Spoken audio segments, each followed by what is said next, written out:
одной стороны, носит характер теоретический, с другой стороны, очень прикладной. А тема эта давно меня интересующая, но вот в том виде, в каком я ее буду рассказывать, еще не рассказывалась никому, поэтому будем на вас, так сказать, тренироваться. Когнитивные искажения являются предметом рассмотрения когнитивных наук или когнитивистики. Это науки о восприятии, о том, каким образом наш мозг воспринимает, перерабатывает и анализирует информацию.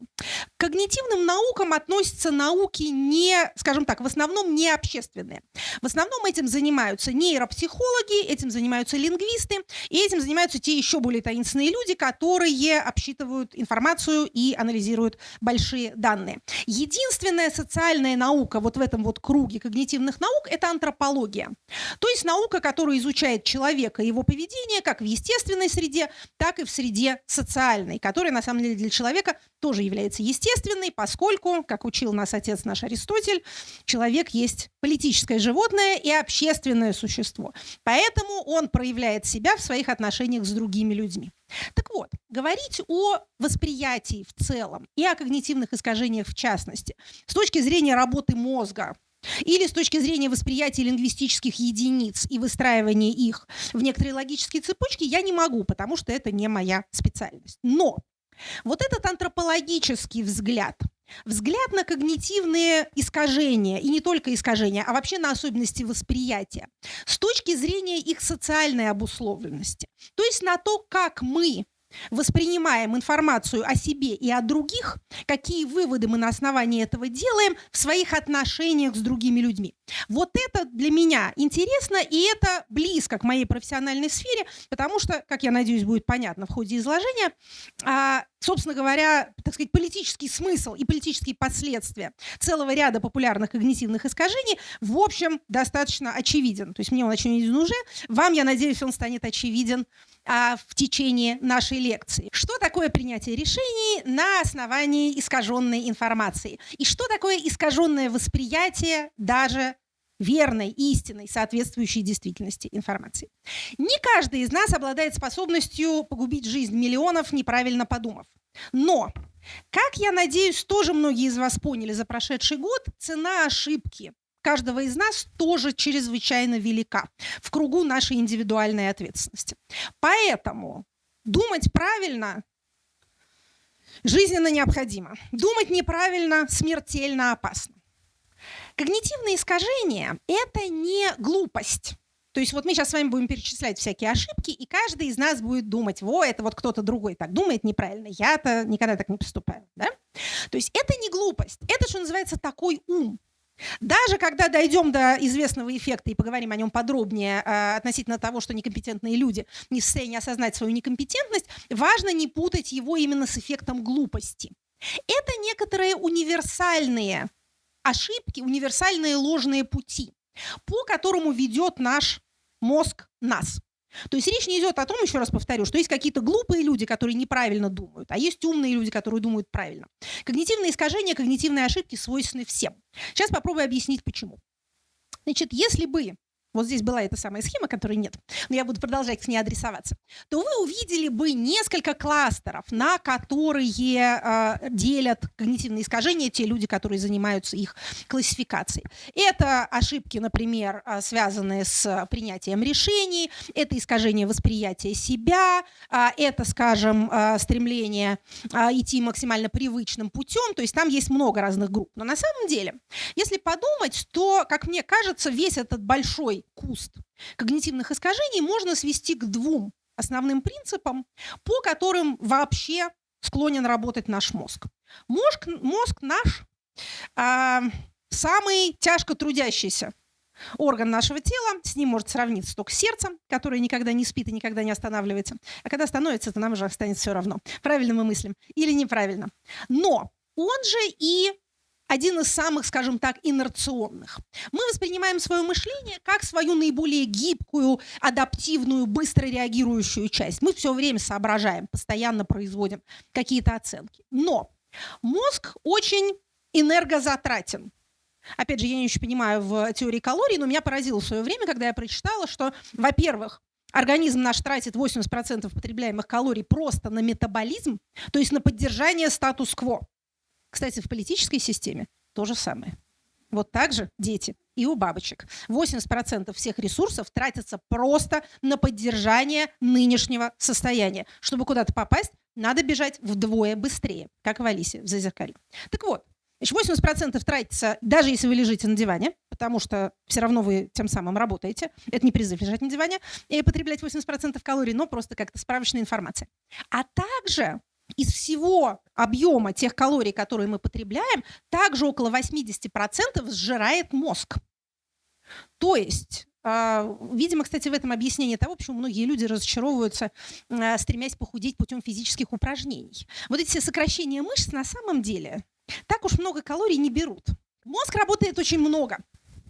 Он потребляет много энергии. Это вот такой наш самый крупный орган. Это вообще наша эволюционная проблема. Опять же, даже не биологу понятно, как сложно матери природе с живыми существами, у которых такая большая голова, такой большой череп, поэтому они рождаются трудно, поэтому приходится, значит, их рожать фактически недоношенными, потом там донашивать снаружи, в общем, всякие проблемы из-за этого возникают. А вот если посмотреть, например, на всякие популярные выставки, где показывают скелеты динозавров, вы можете видеть противоположную модель. Да, огромное тело и маленькая-маленькая голова. Ну, в общем, этот эксперимент как-то не особенно прошел, хотя не нам рассуждать, 150 миллионов лет они как-то царствовали над Землей, а мы еще меньше здесь находимся, поэтому какая модель успешнее, покажет время. Еще через 150 миллионов лет мы поговорим об этом. Но человеческая модель вот, собственно, состоит в том, что есть эта, так сказать, трубка управляющая, которая жрет все ресурсы и руководит всем остальным.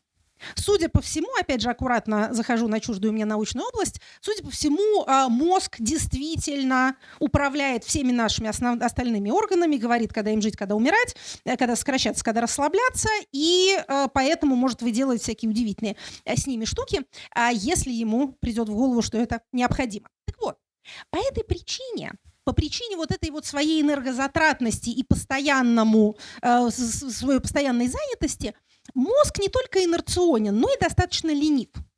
Возвращаясь к когнитивным искажениям, почти все из них можно поделить на две группы. Те, которые связаны с ленью, то есть со стремлением выбирать наиболее короткий путь. Мы потом перечислим, какие это когнитивные искажения.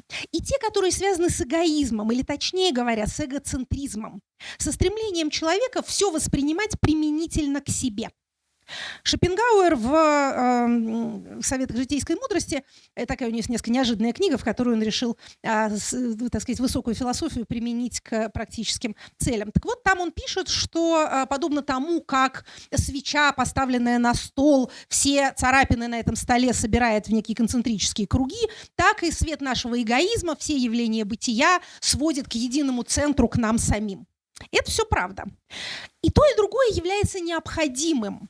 Если бы мозг не был ленив, или, точнее говоря, не выбирал бы самые короткие пути, то он не мог бы принимать такое количество решений в единицу времени, которое необходимо ему принимать. Если бы мы не ставили себя в центр своей Вселенной, мы бы не принимали решения за себя. Наш мозг отвечает за наше существование, а не за существование соседа. Поэтому и первое, и второе есть не грехи и недостатки, пороки сами по себе. Это необходимые свойства нашего мышления. Весь вопрос только в том, до какой степени простирается наша лень и до какой степени простирается наш эгоцентризм. Когда мы будем говорить завтра с вами о прогнозах, о прогнозировании, о его возможностях, мы тоже будем говорить о степени вероятности, о степени прогнозируемости, о пропорции между тем, что мы можем предполагать, и тем, чего мы предполагать не можем. Вот так же примерно и здесь. Мы не можем избавиться от, опять же, стремления выбирать самый короткий, самый знакомый путь, расскажем потом, что из этого следует, так же, как мы не можем избавиться от того, мы не можем выпрыгнуть из своей собственной головы. Мы все равно смотрим на всю окружающую реальность из своего черепа, вот из этого своего наблюдательного пункта. Мистически настроенные граждане считают, что после смерти мы сможем, так сказать, объять все явления бытия, освободившись от ограничений собственной личности. Но пока мы этого не можем, все равно мы будем эгоцентричны, в смысле сконцентрированы на себе. Весь вопрос, еще раз повторюсь, повторюсь, в степени. Люди действительно наступают на грабли, потому что это знакомые грабли. Они уже наступали, приятное чувство, значит, влетающие в лоб рукоятки, тоже им знакомо. Поэтому им кажется, что если они один раз уже как-то это пережили, с этим справились, то ничего особенно страшного в этом нет. То есть смотрите, какая здесь, что называется, тонкая грань. Мы с вами, многие из нас, оглядываясь на этот самый прошедший год, находят в себе чем, так сказать, погордиться. Это тоже естественное человеческое стремление. Мы выжили, мы пережили, мы чего-то такое даже сумели сделать, построить, добиться, заново пересобрать. Вот какие мы молодцы. Это, еще раз повторю, правильно и справедливо, и надо так делать и хвалить себя, как это называется по-английски, похлопать по спинке. Это, еще раз повторю, непременно надо делать. Но надо отследить тот момент, в котором ваша, так сказать, гордость от преодоления сложных обстоятельств переходит в стремление воспроизводить такого рода обстоятельства. Полностью убрать из своего мозга эти самые привычные паттерны не получится.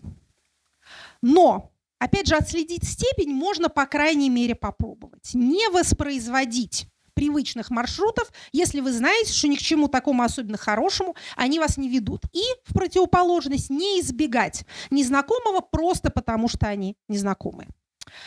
Социологи, социальные психологи и антропологи говорят нам, что всякого рода шовинистические, националистические, ксенофобские, так сказать, стремления свойственны природе человека, потому что первобытные люди, живя в группе, должны были избегать других групп, которые принесут им незнакомый микроб. Вот такая одна из версий, да. Значит, мы тут все, так сказать, в одной грязи копаемся, наши микробы родные, знакомые микробы, мы к ним приспособились, мы от них не умрем. Придут чужаки, начихают на нас какую-то бактерию, которой мы не резистентны. Возвращаясь к младенцам, о которых мы только что сказали столько хорошего, младенцы, к сожалению, природные расисты. Значит, они любят лица, похожие на маму и папу. Если им показывают физиономию другого цвета, они не любят этого, плачут, отбиваются. Поэтому, когда говорят, что вот, знаете, есть такие красивые плакатики, да, no one is born racist. Ага. Значит, родимся мы как раз вот с этими вот малоприятными социальными инстинктами. Значит, кушать люблю, так нет, свое люблю, чужое не люблю. Значит, хочу привычного, непривычного опасаюсь. Только развитием и образованием мы можем каким-то образом преодолеть это, еще раз повторю, естественное человеческое устремление. Надо его в себе не отрицать. И, что еще глупее, говорить, вот вы все такие, я один не такой, а у меня этого вообще нет. Есть. У каждого из нас это есть. Значит, мы это сначала признаем, а потом мы это, так сказать, преодолеваем, не пытаясь себе это изничтожить. Потому что какая-то рациональная основа под этим всегда есть. Те же самые братья-социологи рассказывают нам о полезности устойчивых социальных связей и о том, что там, где социальные связи прочны и основаны на регулярности и повторяемости, ниже уровень преступности, выше уровень доверия, известный принцип вокзала, да, максимально опасное с точки зрения преступности. Место – это вокзал. Люди приехали, люди уехали, больше друг друга никогда не увидят. Там, где все друг друга знают, люди ведут себя приличнее. На чем это основано? Вот на этом же самом предпочтении знакомого. То есть, еще раз повторю, весь вопрос в степени. Значит, далее. Каковы еще, так сказать, исходящие из ленивости мозга когнитивные искажения? Популярная эвристика доступности. Популярная не только в том смысле, что распространенная, она очень распространена. Сейчас расскажем, что это такое, но и часто упоминаемая во всяких перечнях когнитивных искажений. Так вот, эвристика доступности тоже привязана к любви к привычному и к любви к простым, уже привычным решениям. Значит, что такое эвристика? Слово эврика знакомо всем, кто смотрел мультик в детстве про Архимеда, да, который купался в ванне. Эвристика – это, скажем так, наука о поиске, об открывании чего-нибудь. Это не совсем наука, я как-то запнулась перед словом наука, это скорее набор приемов эвристика, эвристических инструментов. Так вот, эвристика доступности – это как раз одно из распространеннейших когнитивных искажений, согласно которому то, что мы быстрее всего, легче всего можем вспомнить, мы воспринимаем как наиболее часто встречающееся. Сейчас попробую разъяснить, чтобы было понятно. Значит, когда мы думаем, как часто происходит что-нибудь, там, давайте что-нибудь ужасное, собаки нападают на детей, да? Мы припоминаем, что мы читали про это в новостях. Мы читали про это в новостях несколько раз, потому что собака напала на ребенка. Это ужасающий случай, про который обязательно напишут. Ребенок напал на собаку. Про это напишут, так сказать, в меньшей степени, хотя в тишине наших домов это происходит ничуть не реже. В связи с этим мы думаем, что нападение детей на собак на детей, во-первых, встречается часто, во-вторых, это важный, так сказать, подвид эвристики доступности, последнее время стал происходить чаще. Никто не идет и не смотрит скучную статистику преступлений. Все вспоминают, что писали в новостях, а новости пишут для того, чтобы они были прочитаны, поэтому выбираются наиболее выразительные случаи. Эвристика доступности отвечает за большое количество грехов человеческих. Значит, например, довольно много есть людей, которые боятся летать на самолетах. Довольно мало есть людей, которые боятся ездить на машинах. Да? Дальше понятно более-менее, что из этого следует. А смерть в авиакатастрофе представляется чудовищной, потому что она неизбежна и мгновенна, и ты ничего совсем не можешь сделать. При автомобильной аварии есть варианты. Многие люди, я бы даже сказала, что значительная часть людей переживали в той или иной форме какую-то автомобильную аварию. Но не все, что называется, погибли. А вот выживших жертв авиакатастрофы мало.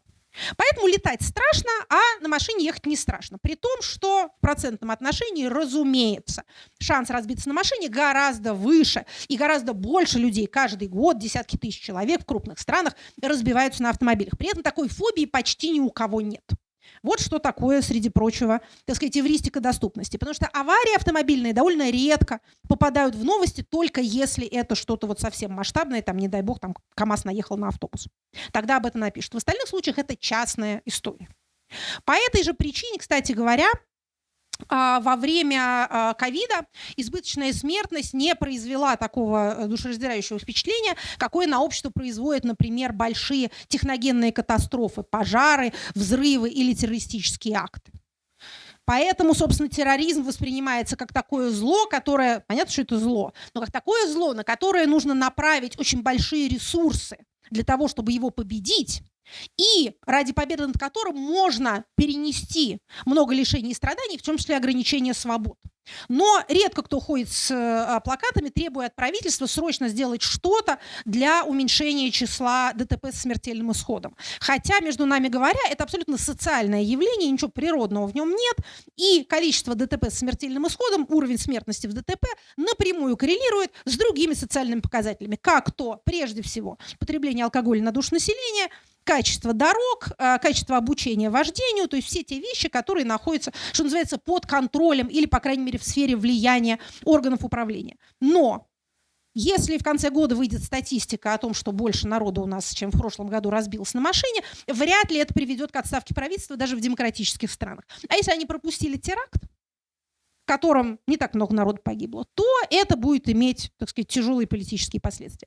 Это один из видов, одна из разновидностей, скажем так, эвристики доступности. Как с этим можно бороться? Как это ответ, читайте в нашей новой книге «Никак». Это, еще раз повторю, свойства нашего мозга, которые мы не призываем вас как-то, так сказать, истребить. Да? Мы призываем вас их осознать. Для того, чтобы можно было отслеживать в себе вот эти вот привычные движения мысли. Несколько побороть эвристику доступности можно путем, так сказать, привычки, которую, я надеюсь, у многих из вас. Есть привычки работать с данными. Те люди, которые вообще чему-то учились систематическим образом, они, в общем, понимают, что такое статистика. Они даже понимают, что такое вероятности, хотя это так редко встречается. Они отличают среднее от медианного. Это прекрасные люди. Давайте мы будем такими людьми и будем дружить с такими людьми и набираться от них вот этой самой мудрости. Поэтому, если вы будете понимать, как, знаете, любят, опять же, публиковать эти самые статистические данные, что от падения вот этих вендинговых машин, которые продают батончики, гибнет в год больше людей, в частности, в Соединенных Штатах, чем от нападения акул, то, может быть, это как-то станет, это сделает вашу жизнь, скажем так, может быть, несколько спокойнее. Существуют также выразительнейшие графики, на которых изображаются две кривые. Первая – это количество преступлений против детей, криминальная статистика. А второе – это ответ респондентов на вопрос, значит, насколько опасно для детей вот та местность, в которой вы живете. Вы уже, наверное, догадались, что это вот одна идет вот так вот вверх, а другая вниз. То есть реальная ситуация, криминальная реальная ситуация с уголовными преступлениями улучшается, по тем причинам, которые мы с Пинкером долго рассказывали, и еще будем продолжать рассказывать. Потому что, как выяснилось, все-таки в больших тенденциях мы были правы, несмотря на отдельные, так сказать, замутнения этой кривой. Вот, но в целом человечество движется именно по этому пути. Так вот, по мере того, как какое-то явление на самом-то деле уходит с исторической сцены, те его проявления, которые остаются, привлекают больше внимания.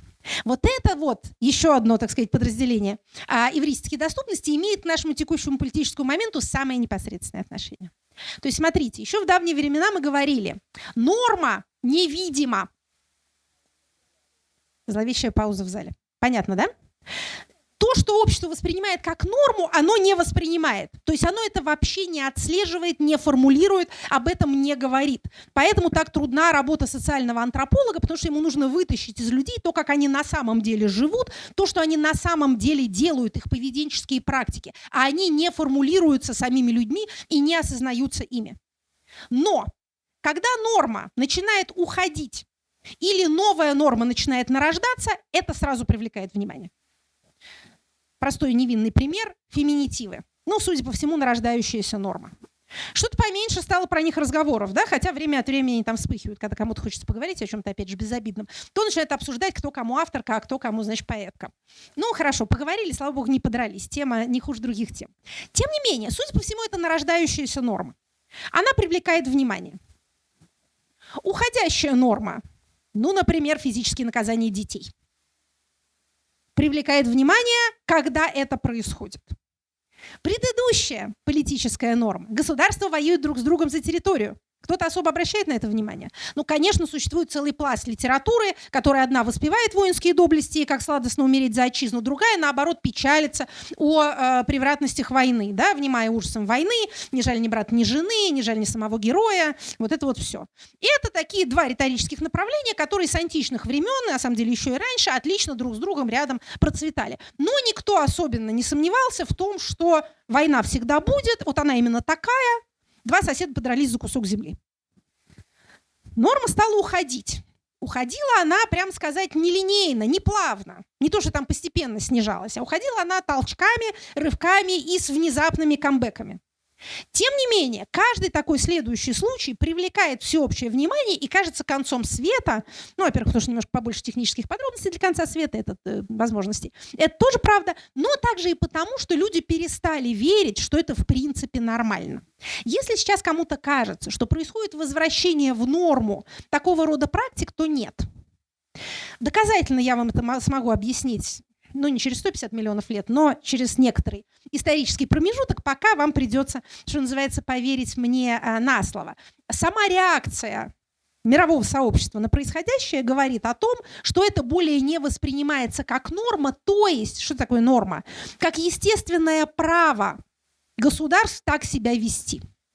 Вот поэтому одна из сторон никак не может понять, что ей предъявляют, но все же так делают. А другие никак не могут понять, как можно так себя вести. Никто так уже не делает. Вот это столкновение двух норм. Или, если хотите, двух, так сказать, информационных пузырей. Но в принципе, это тоже производная от стремления нашего мозга привычную информацию еще раз процессировать. В мирное время долго говорили всем, как полезно и правильно выходить из зоны комфорта. Да? Вот мозг не хочет выходить из зоны комфорта. Сейчас мы все можем ответить этим, так сказать, воображаемым вопрошающим, что мы в этой зоне-то и не были. Вот как мы зону комфорта не топтали. Вот когда попадем туда, тогда и поговорим. Но тем не менее, когда, так сказать, всякие борцы с Альцгеймером, к числу которых мы все должны относиться, потому что это одна из тех опасностей, которые нам угрожает, и нынешние, так сказать, события политические тоже говорят нам о том, что успехи современной медицины заканчиваются на уровне шеи, к сожалению, а дальше пока еще не идут. Поэтому каждый из нас на своем рабочем месте должен стремиться уйти от старческой деменции. Так вот, как нам советуют медики, так сказать, предохранять себя от старческой деменции?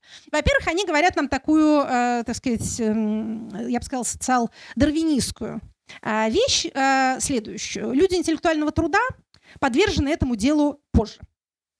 Совсем никто не убежит, но люди, привычные к интеллектуальной работе, позже впадают в старческое слабоумие. Почему? Потому что какой вы орган тренируете, такой у вас и тренируется. Где сокровище ваше, там будет и сердце ваше. Поэтому даже тем, кто, так сказать, не овладел какой-нибудь интеллектуальной профессией, советуют разными маршрутами ходить на работу и с работы. Да? Начать учить иностранный язык или начать учиться играть на каком-то музыкальном инструменте, как бы отвратительно не было, это ваша музыкальная продукция. Или, если это не получается, то хотя бы кроссворды решать. Это хоть что-то. То есть попытаться образовать у себя в голове некие новые нейронные связи. Тут есть еще одна социал-дарвинистская вещь, о которой тоже скажу. Мы с вами говорим о том, что мозг стремится к упрощению всех своих операций, и это неизбежно. Мы говорили с вами также о том, что вот эти самые когнитивные искажения – это не глупость. Но существует социальное состояние, в котором примитивизация, скажем так, умственных ходов, примитивизация интеллектуальных движений встречается чаще, чем в других социальных состояниях.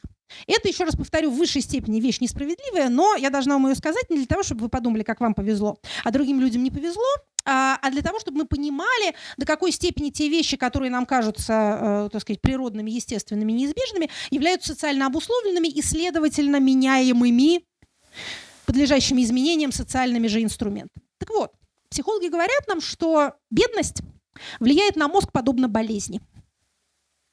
Бедные люди хуже думают. Звучит ужасно, да? Это как-то возвращает нас в викторианскую логику. Если ты такой умный, то покажи свои деньги, да? Точнее говоря, викторианская логика, она даже в другом состоит. Она состояла в том, что бедные, они бедные, потому что они ленивые, безнравственные и глупые. А мы вот умные же и нравственные очень, и трудолюбивые крайне, поэтому у нас так дела обстоят хорошо. Это все безнравственно и неправильно, и не соответствует социальной реальности. Но в чем причина того, что бедность угнетает мышление?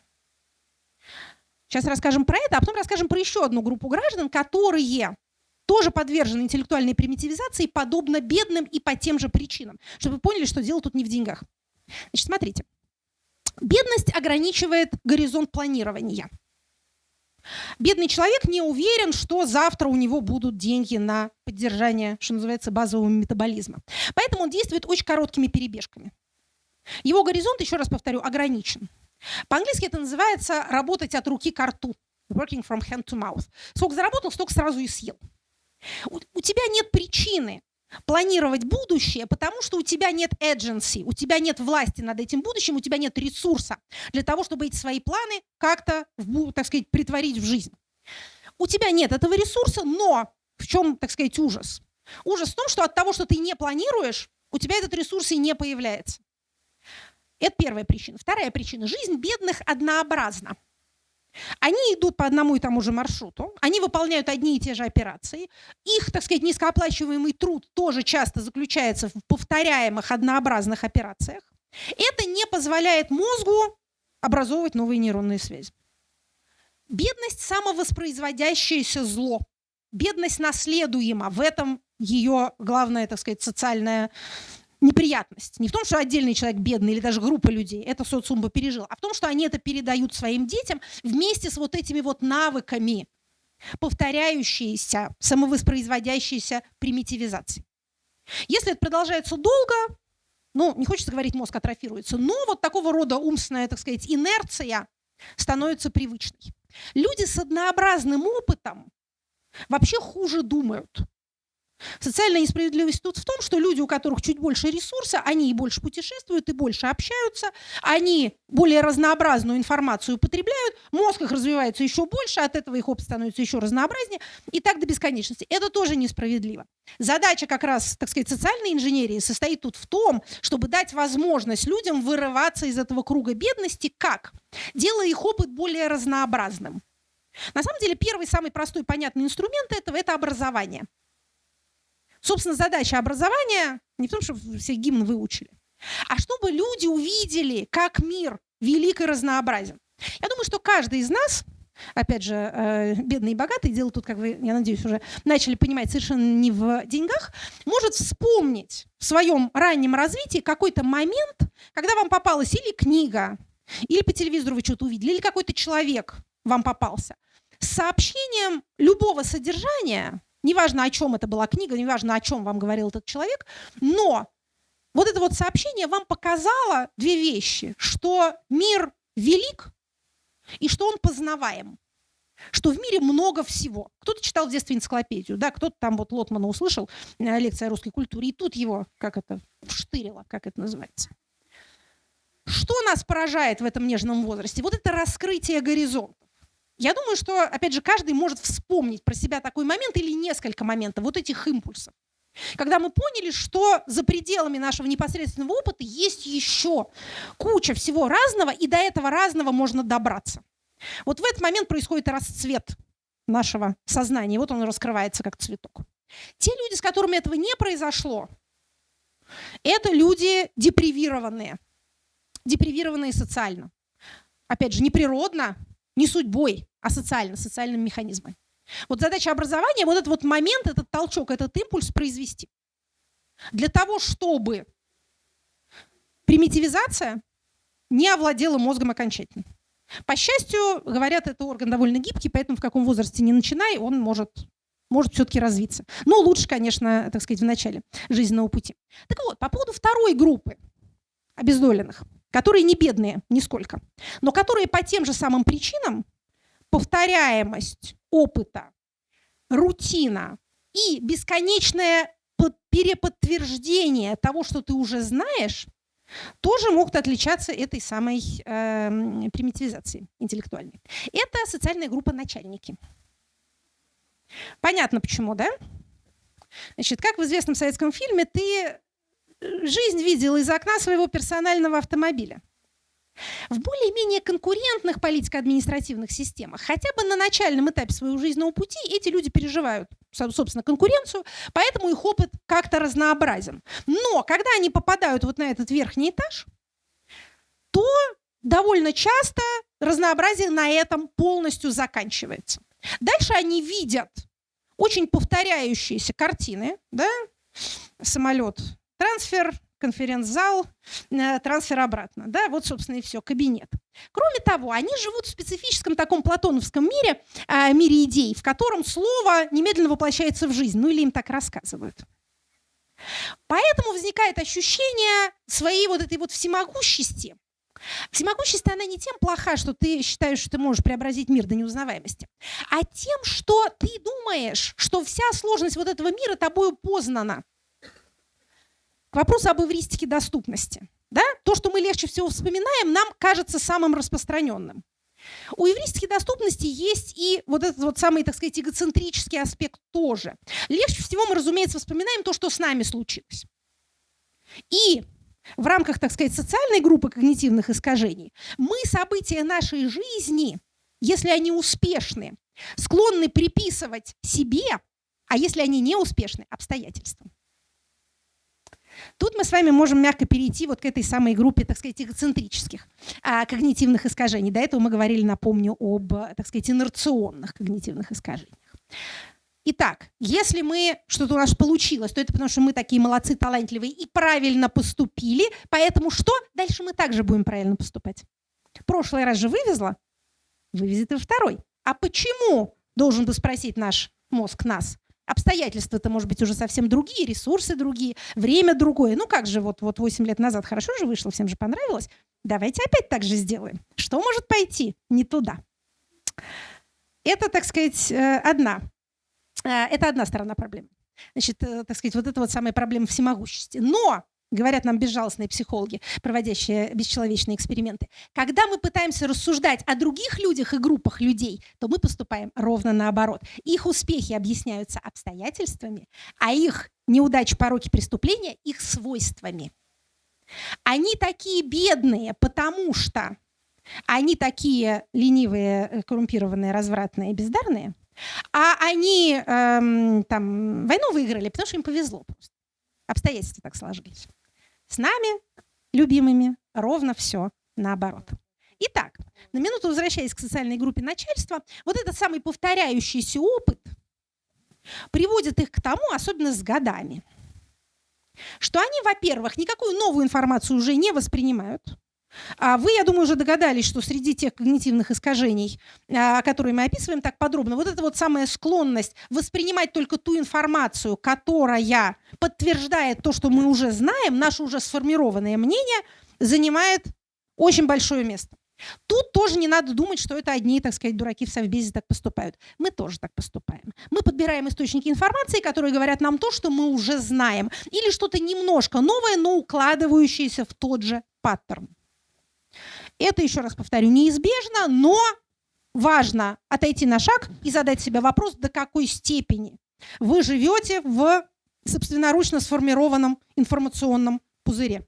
Начальство живет в информационном пузыре, который только сформированы им за государственные деньги. У них целые отдельные люди в больших количествах вот этим вот занимаются, формируют их этот самый информационный пузырь. А дальше уже моя наука политология рассказывает нам, почему в особенности закрытые политические системы авторитарного типа, автократии, обязательно придут к ситуации, когда они принимают решения на основании искаженной информации. Почему это происходит? Потому что поощряется лояльность, а не компетентность. Кто принес то, что начальство хочет видеть, вознагражден. Кто принес какую-то неприятную информацию, изгоняется или, по крайней мере, не поощряется. Таким образом, приносится только та информация, которая поощряется. Поэтому необходимо для того, чтобы получить следующее поощрение, повысить градус. Поэтому информация начинает концентрироваться и, скажем так, радикализироваться. Это, кстати, процесс очень похожий на процесс радикализации в сектах или экстремистских группах. Ограниченное число людей, вождь, так сказать, лидер, враждебный мир вокруг и неизбежное повышение градуса. И, кстати, еще один элемент процесса радикализации – это наличие собственного мартиролога. Списка, так сказать, взаимных болей, бед и обид. Как нас обидели, кого из нашей банды нехорошие полицейские, значит, загребли. Вот этот список, он обязательно должен быть, он в сердце. В сердце каждой закрытой группы он, собственно говоря, так сказать, вырезан огненными буквами. То есть, понимаете, как на разных, так сказать, казалось бы, на разных концах социального спектра происходят довольно похожие проблемы. Потому что, еще раз повторю, вопрос не в том, кто бедный, кто богатый. Кто каждый день ездит в кабинет управлять народами, а кто каждый день ходит на завод становиться к станку. Вопрос либо в закрытости, либо в открытости. Либо в однообразии, либо в разнообразии. Либо в монополизации, либо в диверсификации. Вот это важно. А все остальное – это в некотором роде, скажем так, оболочечка. Итак, значит, обозревая поверхностно нашу группу искажений, связанных с привычным. Привычное нравится, привычному мы симпатизируем. Самое нам привычное – это мы любимые. Сейчас к этой второй группе перейдем. Как это? Кого же любить, кому же верить, кто не изменит нам один, кому порок наш не беда, кто не наскучит никогда. Призрака суетный искатель, трудов напрасно не губя, любите самого себя, достопочтенный мой читатель. Когнитивные искажения, связанные с эгоцентризмом. Что здесь важно нам, так сказать? О чем-то мы уже с вами сказали, поэтому недостаток времени не так губителен для нашего материала. Тем не менее, значит, люди себя воспринимают как более уникальных, чем окружающих. Окружающих как типичных, себя как уникальных. Свою группу как более разнообразную, чужую группу как более однообразную. То есть, смотрите, если спросить человека, как ты думаешь, что с тобой может произойти в течение ближайших 5 лет?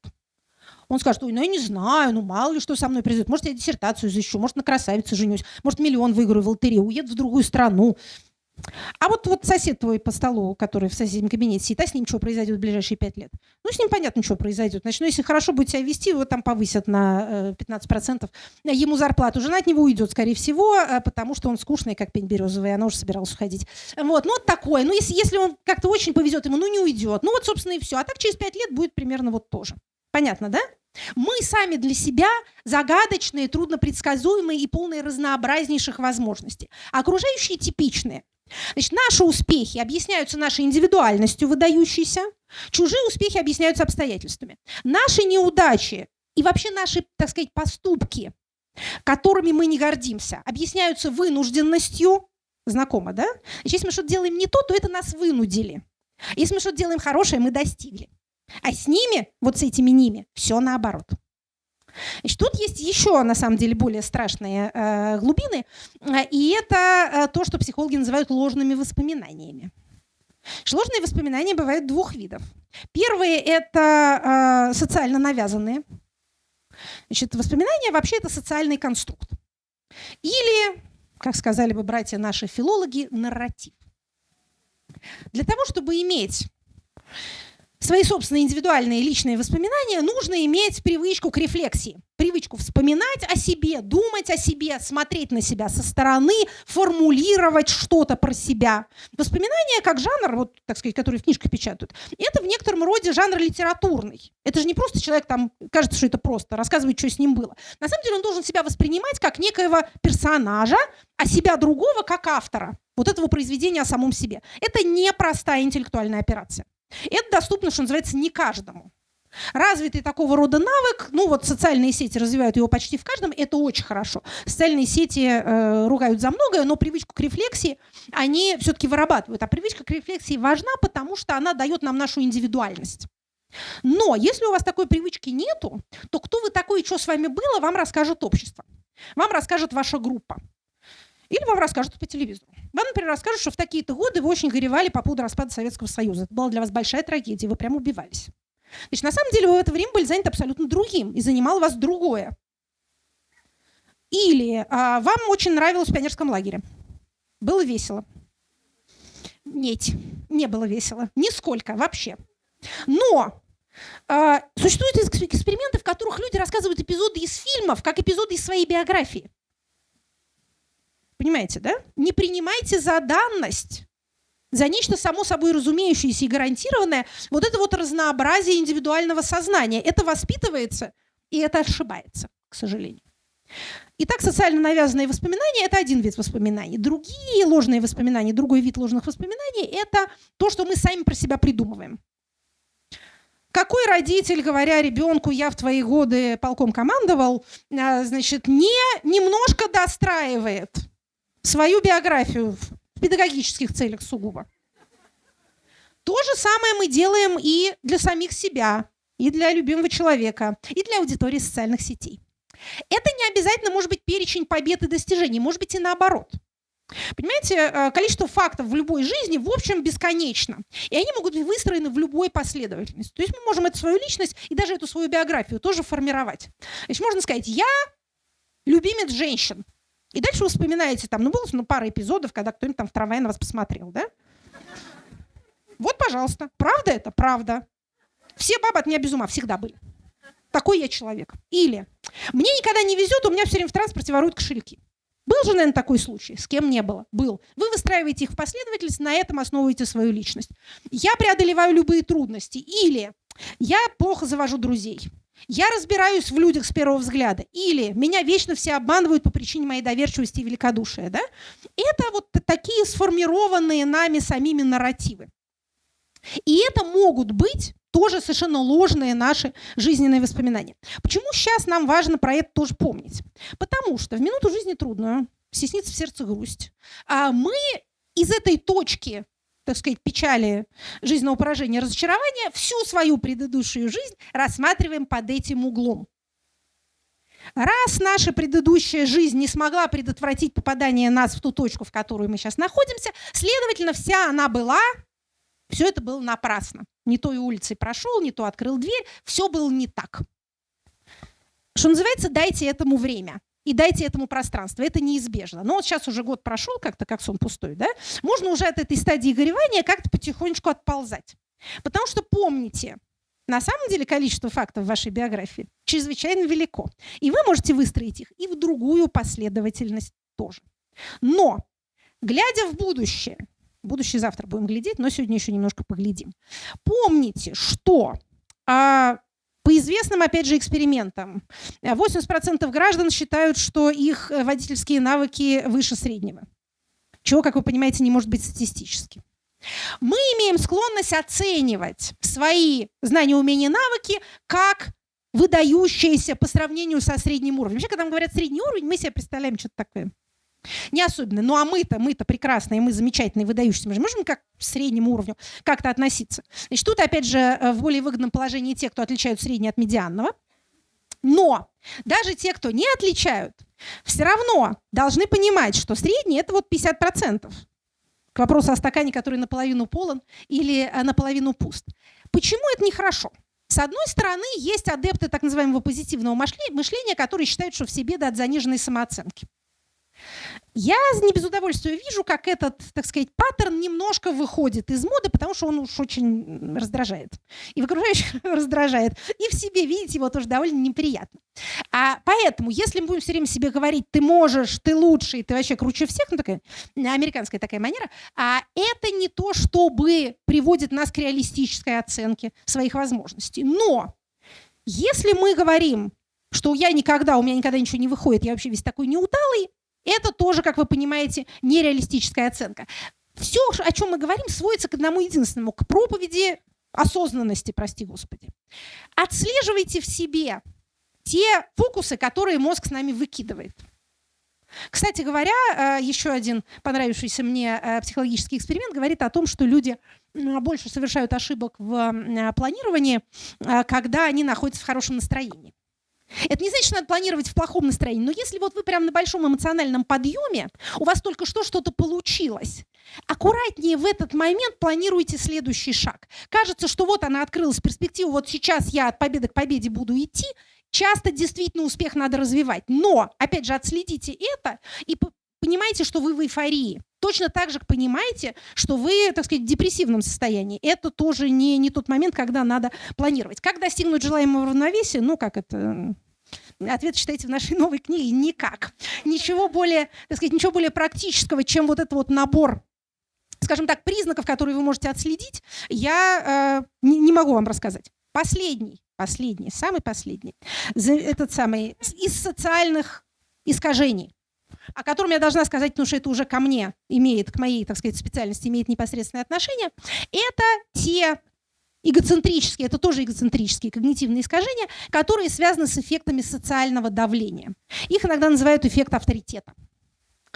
Все наслышаны про эксперименты с определением цвета палочки, белая она или черная. Значит, если вы сидите в комнате, в которой 10 человек, и перед вами 7 назвали черную палочку белой, то довольно невысокий процент, так сказать, 8 назовет ее черной.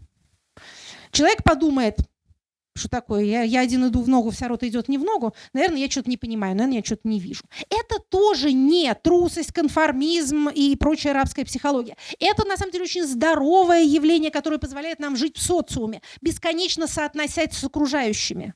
Тот человек, который совсем с окружающими не соотносится, психопат. Значит, ничего хорошего в этом нет. Кстати, люди путают социопата и социофоба. Это не тема нашей лекции, но не делайте так. Значит, социофоб – это человек, который боится, так сказать, общества. Это тоже ничего хорошего. Но социопат – это тот, кто не считает для себя обязательным социальные нормы. Это маньяк. Это вот очень совсем плохое явление. Такие люди среди нас существуют, их надо вычислять и избегать всячески. Кстати говоря, когда мы с вами рассуждали о рефлексии, вот об этой наблюдающей части, которая внутри нас наблюдает за нами, но не участвует в наших действиях, а как бы комментирует их, этот самый внутренний Николай Дроздов, да, который непрерывно нашу передачу в мире животных как-то проводит. Да? Вот эта рефлексирующая часть – это признак здоровой личности. Когда мы говорим о цельной личности, которая такая цельная, то у нее нет этой рефлексирующей части. И вот это и есть психопаты, они же социопаты. Они бывают по этой причине крайне убедительны, именно потому что они не рефлексируют. Но, глядя на такого цельного, такого, как ядро человека, подумайте, так ли он здоров ментально, как вам кажется. И, так сказать, речи его вот эти вот страстные, проникающие в самую душу, то ли это, чему нужно немедленно следовать практически. Итак, социальное на человека давит, авторитет давит на него дополнительно. Вот эти вот всякие зловещие эксперименты Милгрома, да, в которых испытуемые бьют током других испытуемых, там есть всякие, так сказать, подэксперименты, еще более печальные. В частности, значит, если приказ бить током дает человек в белом халате, процент лояльности возрастает. А представляете, если этот приказ дает человек в форме, и ты тоже в форме. Да? Если приказ отдается по телефону, процент лояльности снижается. Так что необходимо, так сказать, личное присутствие. Значит, завершая наш обзор, тема, как вы видите, достаточно обширная. Я старалась сгруппировать 2 большие кучки, но даже из этих 2 больших кучек выползает много всего разнообразного. Значит, на чем завершим? Мозг свой надо уважать и любить. Он тяжко трудится. Он нами, так сказать, пытается руководить. Поэтому он достоин всех тех калорий, которые он употребляет. Но он хочет, во-первых, быстро, легко и с минимальной затратой калорий решить те задачи, которые мы перед ним ставим. Это надо отслеживать. И он думает исключительно про себя любимого, и этого себя любимого видит в довольно искаженном свете. Это необходимо учитывать при планировании своих собственных действий, при оценке действий окружающих. И это мы с вами еще не говорили. О социальных стереотипах, о том, как мы видим другие группы. Немножко про это сказали, совсем чуть-чуть. Там тоже, так сказать, темный лес. Может быть, надо сделать серию лекций, семинаров об этом.